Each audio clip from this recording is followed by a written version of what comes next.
Welcome to my channel Raji vlogs. Hi అండి, ఎలా ఉన్నారు? అందరూ బాగున్నారా? నేనైతే చాలా బాగున్నాను. ఈరోజైతే నేను జున్ను తయారు చేస్తున్నాను బర్రె పాలతో, అదేనండి గేదె పాలతో, పక్కా కొలతలతో.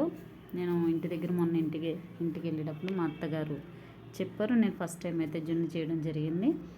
ఫస్ట్ కొలతలతో ఫుల్ క్రీమ్ ఉన్నటువంటి పాలు, అవి కూడా కొనుక్కునే కదండి, గేదె పాలు తీసుకున్నాం 1 లీటరు.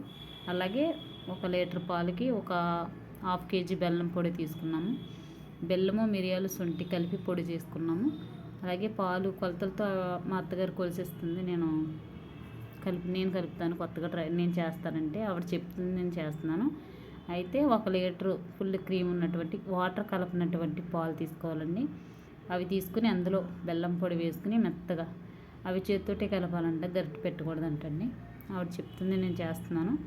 అయితే ఫుల్గా ఆ పాలల్లోనే మొత్తం ఆ బెల్లం పొడి మొత్తం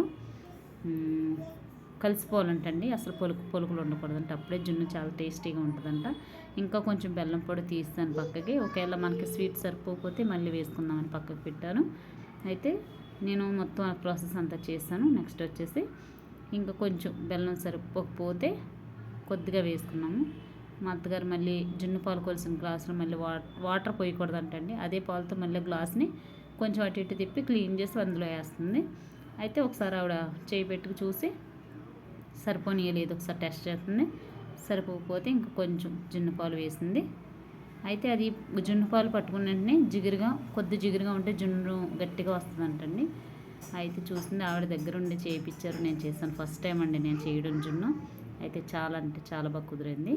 కొద్దిగా అందులో మళ్ళీ జున్ను పాలు వేసి అయితే కలిపేసి, అలాగే కొద్ది బెల్లం కూడా సరిపోకపోతే మళ్ళీ బెల్లం వేసి కలిపానండి.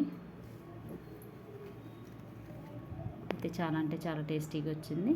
మొత్తం ఒక పెద్ద ఇది పొయ్యి మీద డైరెక్ట్గా పెట్టకూడదంటండి. పెద్ద బౌల్ తీసుకుని అందులో ఈ జున్ను కలిపిన పాలు గిన్నె అందులో పెట్టి దానిపైన మళ్ళీ పత్రం పెట్టి, అది యాక్చువల్గా పొయ్యి మీద పెట్టాలి. ఆ రోజు ఫుల్ వర్షం వల్ల గ్యాస్ పైన పెట్టేశారు.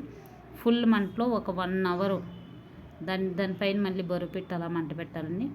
మరుసటి రోజు మార్నింగ్ చూస్తే అలా గట్టిగా అవుతుందండి. అయితే మేమైతే జున్ను ఫ్రిడ్జ్లో పెట్టము, మరుసటి రోజు మార్నింగ్ కల్లా మేము జున్ను తింటాం అవుతుంది. అయితే చాలా అంటే చాలా టేస్టీగా ఉందండి. ఆ రోజు చాలా బాగా వచ్చింది జున్ను. అయితే నేను కొత్తగా ఫస్ట్ టైం ట్రై చేశాను. మీకు నచ్చితే ఒక లైక్ చేసి ఒక కామెంట్ చేసి, అలాగే నా ఛానల్ని సబ్స్క్రైబ్ చేసుకోండి. మీలో ఎంతమందికి ఇష్టం జున్ను అంటే. Thank you for watching. Thank you so much. చాలా చాలా హెల్తీ అయినటువంటి జున్ను అండి ఇది, న్యాచురల్ బెల్లంతో. అలాగే చాలా రుచికరమైన, చాలా మంచిది. అందరూ జున్ను రెడీ, అటువంటి రాకుండా మీకోసం టేస్ట్ చేయండి. Thank you.